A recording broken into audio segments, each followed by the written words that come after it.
Hi అండి. ఇదిగోండి మేమైతే ఇంటికి వచ్చినామండి.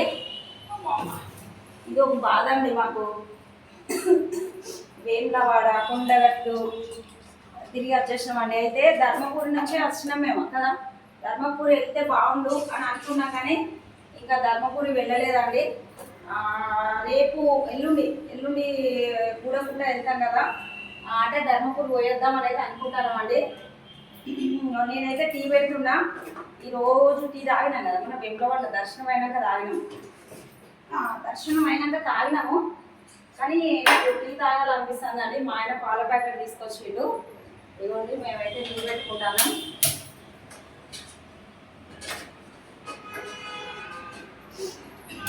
మాకైతే దర్శనం బాగా అయిందండి, మంచిగా అయింది దర్శనము. కొంచెం అలసిపోయినాం. నాకు గొంతు అంతా పోయింది, అంత ఇట్లా అలసిపోయినాం కానీ దర్శనం అయితే బాగా అయింది. నేను ఇంకొకటి చూపిస్తా అండి, ఏంటిదంటే చెప్తా అండి. టీలా అదే గంట టీలో టీ పొడి వేసి దీంట్లో చక్కెర వేసిన తర్వాత నేను మీకు ఒకటి చూపిస్తా.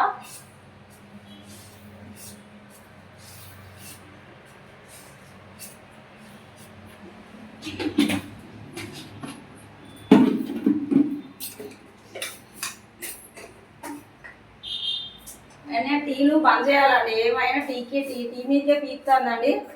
టీ మాత్రం బంద్ చేయాలి.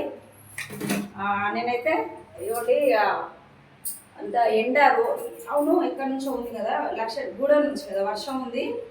గూడెం వరకు చిన్నగా వచ్చినాయి. అంటే అందరికి తెలియకపోవచ్చు గూడెం అంటే, ఇక్కడ మంచిర్యాల వాళ్ళకే తెలుస్తుంది. ఇప్పుడు ముల్కాల సైడ్, ఇక్కడ ముల్కాల వరకు వచ్చే వరకు అయితే చాలా వర్షం పడి ఉంటుంది. పాత మంచిర్యాలు అదంతా.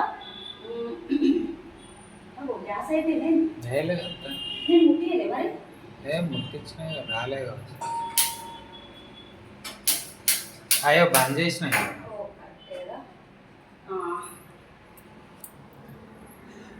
చూడండి మా ఆయన అయితే గ్యాస్ ఆఫ్ చేసిండండి.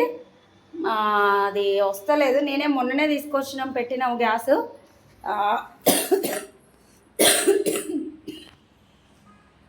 అప్పుడే అయిపోయింది అయినా డౌట్ వచ్చిందండి. గ్యాస్ అయితే చాలా తక్కువ వస్తుందండి. అంత తీసుకుంటారో ఏం చేస్తలేరో, మనం తీసుకుంటారని అనొద్దు. ఒకటండి మీకు చూడండి, నేను మీకు ఒకటి చూపిస్తా అండి. ఇక్కడ ఇగోండి, ఇక్కడ చూపిస్తా, కూర్చొని చూపిస్తా మంచిగా. చూడండి మేమైతే మెల్లమెల్లగా ఇల్లంతా నింపేసినామండి. నాకైతే అలసిపోయినండి. నేను ఇక్కడ చూపిస్తే ఏం చూపిస్తే చెప్పండి. ఇదిగోండి నా గాజులు ఎలా ఉన్నాయి. మీరు దీనికోసమైనా నేను పొద్దున గాజులు వేసుకుంటాను. మా ఆయన అసలు ఒక వీడియో తీయదాం అనుకున్నా. మా ఆయన ఎక్కడో పోయి ఉంటాడు, నా దగ్గర రాడు. చూడండి ఎలా ఉన్నాయి నా గాజులు, బాగున్నాయా? అంటే నేను ఎవరో చేసేదని నేను చేద్దాం అనుకోవడం కాదండి. అంటే ఏదో నేను విన్నా, చూసిన వేరే వాళ్ళు ఇట్లా చెప్పాక. కానీ నేనైతే నాకు అడగాలనిపిస్తాను, మిమ్మల్ని అడుగుతున్నా అండి. ఎలా ఉన్నాయండి నా గాజులు, ఎట్లా ఉన్నాయి నాకు అన్నది నాకు కామెంట్ చేయండి. బాగున్నాయా, ఎట్లా ఉన్నది అన్నది. మేమైతే ఇప్పుడు టీ తాగుతామండి. మీ నుంచి అయితే నాకు సపోర్ట్ లేదండి, అసలు సబ్స్క్రైబ్ లేవు. వచ్చిన సబ్స్క్రైబ్లు మళ్ళీ ఎక్కువ తీసుకుంటారు. నేను అంతంత రిస్క్ పడుకుంటా, కిచెన్లో అవి వీడియోలు తీసుకుంటూ పెడతాను, అవి పెడతాను. చాలా ఇప్పుడు మేమేటన్నా మా ఆయన బట్ట మీద వెళ్తా ఉండే వీడియో తీస్తాను. నేనండి ఒక లేడీస్ అయ్యి నేను అంత రిస్క్ తీసుకుంటానండి. మళ్ళీ అంటే డ్రెస్ మీద అయితే ఏం కాదండి, కొంచెం ఈజీ ఉంటుంది. చీర మీద ఉన్నప్పుడు ఒక సైడ్ కూర్చొని వీడియో తీయాలంటే చాలా కష్టపడుతుందండి. నేను ఏదైనా అట్టిగా కింద పడితే మాత్రం నాకు పని అవుతుందండి. అయినా కూడా నేను వీడియో తీస్తాను. నేనైతే చాలా రిస్క్ పడి వీడియోలు పెడతాను. కానీ మీ నుంచి అయితే నాకు అంత పెద్దగా సపోర్ట్ అనిపిస్తుంది అండి. మేమైతే నిన్న అంటే 4కి వెళ్ళాము. మనం 4 గంటల ఇంట్లో నుంచి వెళ్ళామండి. వెళితే మేము అక్కడికి వెళ్ళేసరికి 8 అయిందా, 8 అయిపోయింది. వేములవాడకి వెళ్ళేసరికి వెళ్ళి అక్కడ పడుకున్నామండి. నైట్ పడుకుని పొద్దున్నే 2:30 లేచినాం. 2:30 లేచి స్నానం చేసి దర్శనానికి ఉన్నామండి. మాకైతే అభిషేకం దొరికింది. లోపల గర్భగుడిలోకి వెళ్ళాం. మేము అభిషేకం చేసుకున్నాం శివయ్యకు. నాకైతే చాలా బాగా అనిపించింది అండి. ఒక్కొక్కసారి ఎన్నోసార్లు మేము మనీ ప్లాన్ చేసుకొని పోతే కూడా కుదరలేదండి. ఈసారి సడన్గా ఇట్లా మేము అట్లా అభిషేకం దొరుకుతుంది అనుకోలేదు, కానీ దొరికిందండి. నిన్ననంటే కొందరు వేరే వాళ్ళకు నిన్న వెళ్ళి ఇట్లా దగ్గర పోయేసరికి డోర్ వేసేదంట. వాళ్ళు బాధపడారు, కానీ వాళ్ళకు కూడా దొరికింది ఈరోజు. మేము ఇవాళ వెళ్ళినాము. మాకు అభిషేకం గర్భగుడిలోకి వెళ్ళాం మేము. అభిషేకానికి మాకు దొరికింది అభిషేకం శివలింగానికి అభిషేకం చేసుకున్నాం మేము. నాకైతే చాలా హ్యాపీగా ఉంది. బతి కోసం అంటే కానీ అప్పుడు ఏమైందంటే అండి, నేను ఇంకా తిందాం అనుకున్న వీడియోని ఇక మాకున్న టెన్షన్స్ అంటారో ఏమంటారో మాట్లాడతారో తెలియదండి. నేను కొంచెం అంటే మళ్ళీ ఒకసారి వెళ్తాము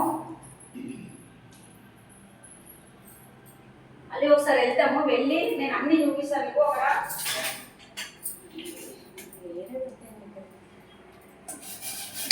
వెళ్ళి మీకు అక్కడ ఒకసారి వేములవాడలో పనులు జరుగుతున్నాయండి. అన్నీ కొంచెం గజిబిజి ఉన్నది. నేను మీకు అన్నీ ఒకసారి తీసి ఎక్కడెక్కడ ఏమేమి ఉన్నది ఎట్లా అన్నది నేను చూపిస్తాను. మేమైతే అక్కడ దర్శనం కాగానే మళ్ళీ అంటే అసలు ఉంటే అయిపోయేది కొంచెం అట్లా మధ్యాహ్నం వరకు సాయంత్రం వరకు. అంటే మాకు రేపు కూడా అటు ఎల్లుండి అటు కూడా వెళ్ళాలండి. కాబట్టి ఇక వచ్చేసినాము. నేను మీకైతే ప్రతిదీ చెప్తున్నా అండి. నాకైతే మీరు ఎలాంటి సపోర్ట్ లేదు.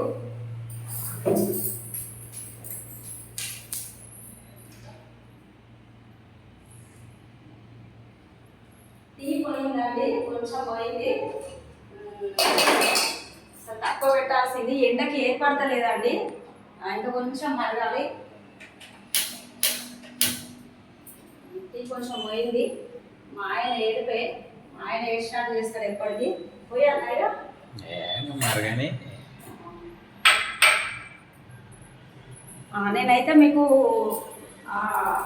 అన్నీ ఇట్లా మంచిగా అన్నీ పెడదాం అనుకున్నాను. కానీ కొంచెం అంటే అక్కడ పనులు జరుగుతుంది, దానివల్ల కొంచెం అట్లా డిస్టర్బెన్స్ ఉండే. మేము ఇక అక్కడ నుంచి కొండగట్టుకి వెళ్ళాం. కొండగట్టు నుంచి వెళ్ళి అక్కడ దర్శనం చేసుకొని మళ్ళీ చాలా జనాలు అయితే బస్ స్టాండ్లలో చాలా జనాలు అండి, బస్సులలో. నాకైతే మస్తు ఇబ్బంది అయిందని అనొద్దు. నేను ఎంత రిస్క్ అయినా పడతాను దేవుడి దైవ దర్శనాలకు వెళ్ళడం అంటే ఎంతైనా రిస్క్ పడతాను. ఇక నేను ఫంక్షన్స్కి వెళ్ళడం అంటే ఇష్టం ఉండదు నాకు, కానీ ఈ దైవ దర్శనాలకు వెళ్ళడానికంటే నేను ఎంత రిస్క్ అయినా పడతాను. మేమైతే ఇంటికి వచ్చినాము. మేము ఎల్లుండి గుడముట్టకి వెళ్ళి అక్కడ వ్రతం చేసుకొని పొద్దున్నే 7 నుంచి స్టార్ట్ అయ్యింది అండి. 7 వరకు వెళ్తాం. ఇదాన్ని ఒకటి అనుకుంటే నేను ఖచ్చితంగా చేస్తాను అండి. అది ఎంత రిస్క్ అయినా చేస్తా. అది వెళ్ళి అంటే ధర్మపూర్కి వెళ్దాం అనుకుంటాం. అసలు ఈరోజు ఆగుదాం అనుకున్నాము, కానీ ఓపిక లేకుండా జనాలు ఉన్నారు. అంటే బస్ స్టాండ్లో జగిత్యాలు ఉన్నారంటే ఇక్కడ ఉన్నారండి. మళ్ళీ ఇక్కడ ధర్మపూర్లో ఉన్నారు, కానీ ధర్మపూర్లో కంటే ఎక్కువ జగిత్యాల చాలా జనాలు అండి. అసలు ఒక బస్సు వస్తే ఇట్లా పోతే ఒక 100% ఉండాలి, 20% కూడా వస్తలేరండి. మళ్ళీ అట్లనే ఉంటారు జనాలు, మళ్ళీ జమ అవుతారు. అట్లా అయిపోయింది. మాకైతే లాస్ట్కు ఫస్ట్ మంచిర్యాల బస్ అయితేనే వద్దాం అనుకున్నాం. మధ్యలో ఏమనుకున్నాం, మరీ మంచిర్యాల అంటే దొరకకపోవచ్చు, లక్షపేట వచ్చినా ఎక్కుదాము. తర్వాత మళ్ళీ లక్షపేట నుంచి మంచిర్యాల దొరికితే అనుకున్నాం, కానీ లేదు మంచిర్యాల బస్సే దొరికింది. మా ఆయన వెళ్ళి మళ్ళీ సీట్ ఆపిండు, నేను బ్యాగ్ అవి తీసుకెళ్ళి మళ్ళీ ఇచ్చి బస్సులో ఎక్కిన వచ్చినాము. ఈరోజు అయితే కొద్దిగా అలసిపోయినట్టుందని చెప్పి ధర్మపూర్లో ఆగలేదు. మేము ఎల్లుండి కూడా వెళ్ళి పొద్దున్నే 7 ఫస్ట్ వ్రతానికి అందడానికి వెళ్ళి వ్రతం చేసుకొని అక్కడ అయ్యప్ప టెంపుల్ ఉంటుంది, కొంచెం పెద్దగా ఉంటుంది, మంచిగా ఉంటుంది. అది సాయిబాబా టెంపుల్ ఉన్నది లక్షపేట గూడెం దగ్గర. అటు ధర్మపూర్ వెళ్తాం. అవన్నీ చూసుకొని కార్తీక పౌర్ణమి ప్రతి పౌర్ణమి రోజు భజనలు అవి జరుగుతాయి అటు గూడెంలో. మేము అప్పుడప్పుడు ఒక్కసారి ఉన్నాం కదా, ఒకసారి వ్రతం చేసుకొని అక్కడే పడుకున్నాం. నైట్ ఇంకో పడుకోవాలనిపించింది. బాగా చేస్తారు అండి భజనలు చేస్తారు అవి ఇవి. ఇంకా కార్తీక పౌర్ణమి రోజు నైట్ అయితే ఇంకా చాలా మంచిగా ఉంటుందంట. మేము ఎప్పుడు ఉండలేదు, మేము ఈసారి ఉంటాము. అవన్నీ చూసుకొని నైట్ అక్కడే పడుకొని తెల్లారిపోతున్న వస్తాము. నేను మీకైతే అది కూడా సాధ్యమైనంత వరకు అన్ని చూపించడానికి చూస్తా అండి. నేను అక్కడ వేములవాడలో ఒకసారి వెళ్తాం. మేము వెళ్ళి ఎక్కడెక్కడ ఏమేమి పనులు జరుగుతుంది, ఏంటిది అంటే నాకు తోచినంత మంది, నాతో అయినంత మంది నేను చూపిస్తాను మీకు. ఓకేనా అండి. మేము ఇప్పుడు టీ తాగుతాం. టీ అయిపోయింది. నా గ్లాసులు ఎట్లున్నాయో మాత్రం కామెంట్ చేయడం మర్చిపోకండి. చూడండి ఎట్లా ఉన్నాయి నా గాజులు, బాగున్నాయా? నాకు ఏవో స్టిల్ లెక్క పెట్టరాదండి, ఇట్లా ఏదో బాయ్ అండి, ఏమనుకోవద్దు, ఓవర్ చేస్తాను అనుకోవద్దు. నా గాజులు ఎట్లున్నాయో అయితే కామెంట్ చేయండి. ఓకేనా అండి, బాయ్ అండి.